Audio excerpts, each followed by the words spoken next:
Tutuparin ng Diyos ang pangako niya sa'yo. Hi there, kumusta ka? Anong pangako ni God yung pinangahawakan mo ngayon?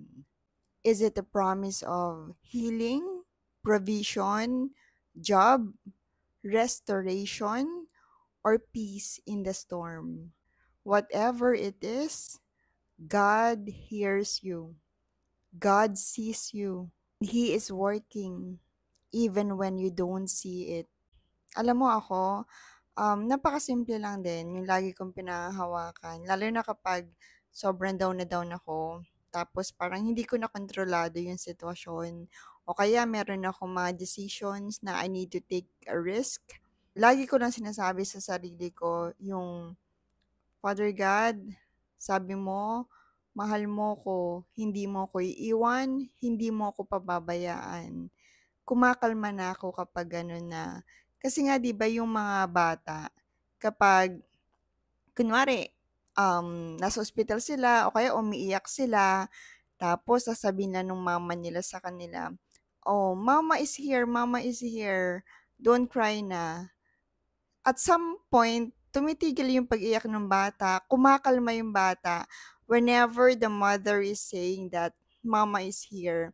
Kasi it is an assurance that whatever happens, kahit ano pa yung sakit na nararanasan ng bata, kahit nasaktan siya, kapag alam niyang nandiyan yung mama niya, everything will be okay. Gano'n din si God sa buhay natin.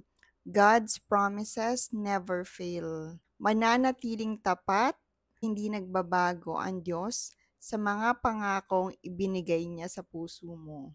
Numbers 23:19, it reminds us that God is not human, that He should lie. Does He promise and not fulfill? You may not see it right now. Tayo, we are lost. We are always wondering, when will that breakthrough will come? Kailan darating yung healing? Kailan magiging maayos yung sitwasyon mo ngayon? Kailan magiging maalwan yung pamumuhay mo ngayon? Or kailan matutupad ba yung matagal mo nang pinagdarasal? Remember, God is faithful. Tulad nga 'di ba, nag-promise siya kay Abraham na ibibigay niya yung nation. Sabi rin niya kay Abraham and Sarah, um, bibigyan niya sila ng anak. O si David naman, binigyan ni God ng kingdom. The disciples, He promised them eternal life. And I also believe that God has a promise for me and for you. And naniniwala ako that God is not slow in keeping His promises. Yun nga lang, there is a time for everything.